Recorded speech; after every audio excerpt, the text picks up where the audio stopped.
Capcom made the shocking change when it came to the direction of a franchise long heralded as the one that made the survival horror genre more than a niche experience when announcing the 7th officially numbered Resident Evil.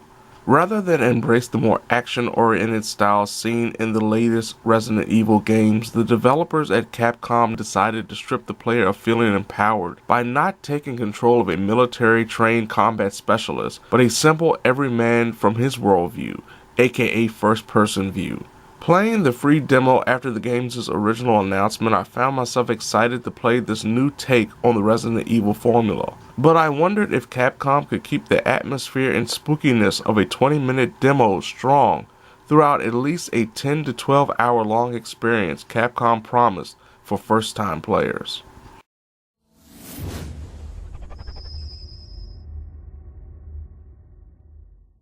Based on the demo alone, it was obvious Resident Evil 7 is meant to change the formula long associated with the series by not only switching the player's viewpoint from third to first, but also change the type of main character the player controls. Enter Ethan Winters, a run-of-the-mill everyman on a search for his wife, whose distress video suddenly arrives at their home after she disappeared 3 years prior. As promised, Capcom did deliver a product that on my first playthrough lasted over 10 hours. And upon finishing the game, I got the more common ending before loading a save made before an important decision to witness the second ending about an hour later.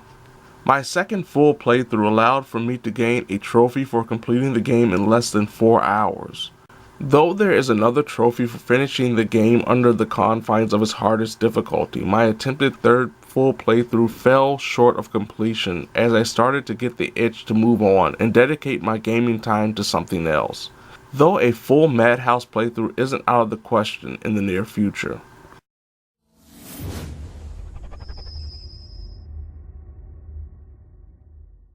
Following the game's initial demo and subsequent updates giving gamers glimpses into what Capcom was planning with its latest journey into the world of survival horror, Resident Evil 7 Biohazard officially entered the world without changing too much of what got people initially interested by thrusting the player into the invisible shoes of Ethan while he explores a mold-infested plantation housing psychotic hillbillies and potentially his wife. But there's more to Ethan's journey than search and rescue, as the player quickly discovers some of the intricacies that essentially make the game what it is: exploration, puzzle solving, and combat. Though one would think combat is at the top of the list of important factors in Resident Evil 7, exploration is what allows Ethan to survive. Harkening back to the days of Resident Evil being a PlayStation exclusive, Ethan isn't able to carry a suitcase worth of items initially, be it guns, herbs, chemicals that can mix with things such as the aforementioned herbs to make first aid medicine or ammo when combined with gunpowder, or even stimulants to make finding items easier. During the game's early hours, inventory management is key. To explore is to survive in Resident Evil 7 because if the player does a thorough sweep of available sections, Ethan will have just enough to survive whatever comes his way. Thanks to safe rooms where the player can save, Ethan can drop off unnecessary items and make room for his quest. Unfortunately for Ethan, searching through the Baker estate isn't an easy task, as he's hunted down constantly through various yet closely placed locations by not only the Baker family, be it the patriarch Jack and his oversized weapons, Mother Marguerite and her horde of insects, or son Lucas, who has watched way too many Saw movies, but also tar-like creatures known as molded, that actually prove challenging thanks to the nature of their movements, be it the staggering drunk style of the initial creature introduced, the pouncing action of another molded variation, or the lumbering acidic vomit spewers seen late in the game. The majority of Ethan's adversaries are also the definition of bullet sponges. Unfortunately, that's it when it comes to the enemies seen throughout Resident Evil 7. The initial boss battles are incredibly memorable by being both challenging and disgusting, with a pair of back-to-back fights having optional ways of completion, though not on the same level as say Metal Gear Solid 3's boss fights. Sadly, the momentum of incredible, innovative boss fights doesn't last throughout the game, as it soon devolves into a shooting gallery without the genuine creepiness of seeing a woman embrace her inner spider. Combat is also somewhat disappointing. Ethan, apparently not having been trained in any form of hand-to-hand combat, can't throw punches or kicks when unarmed. Ethan's philosophy of defense being the best offense is seen when the game prompts the player to use the guard button, so Ethan can throw his hands up and block incoming attacks. Guard is surprisingly effective against anything an enemy dishes out, be it the moldest, exasperated haymakers or even a giant axe swing to the head. Though Ethan can't throw a strike to literally save his life, the randomly wisecracking husband can wield a variety of firearms, be it pistols or even a flamethrower. While these weapons certainly help destroy the feeling of helplessness in regards to Ethan's survival, a player who doesn't explore will usually find certain weapons almost useless. Aiming, though, is not as impressive as blocking.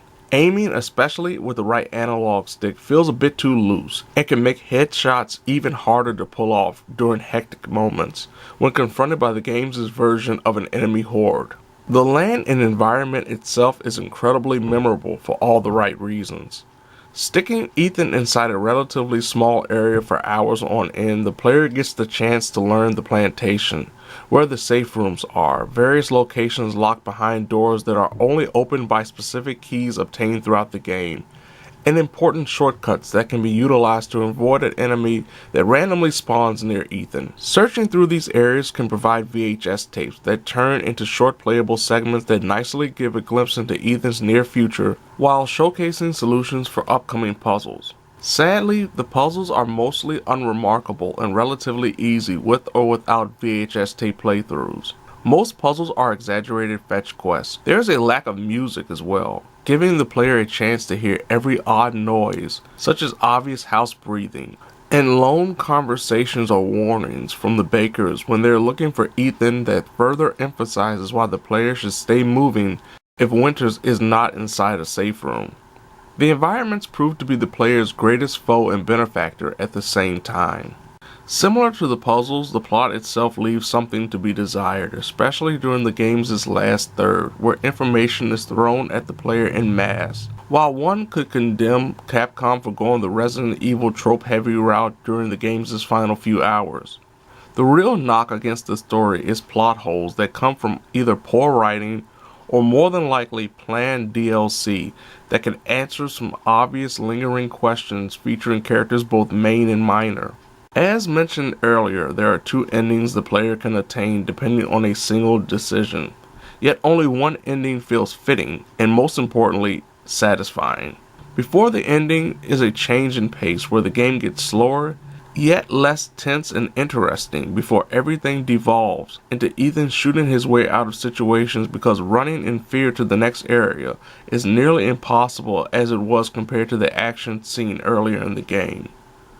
One of the more positive decisions regarding playthroughs is Madhouse difficulty. Rather than just making ammo and health items and autosave points scarce and enemies stronger, there are fundamental changes to the environments, including different enemy spawn points, key items being moved or even locked, and added collectibles both in number and location. Instead of sticking to the hardest difficulty tropes seen in other games, Resident Evil 7 does something that hopefully other developers employ when deciding to make things tougher for gamers. For all of its flaws, Resident Evil 7 attains a level of greatness that seemed almost impossible in a world where first-person survival games have not only flooded the market, but also diluted the genre. The want to genuinely scare the player while potentially resetting the entire Resident Evil universe saw Capcom definitely succeed in their endeavors for the game's majority.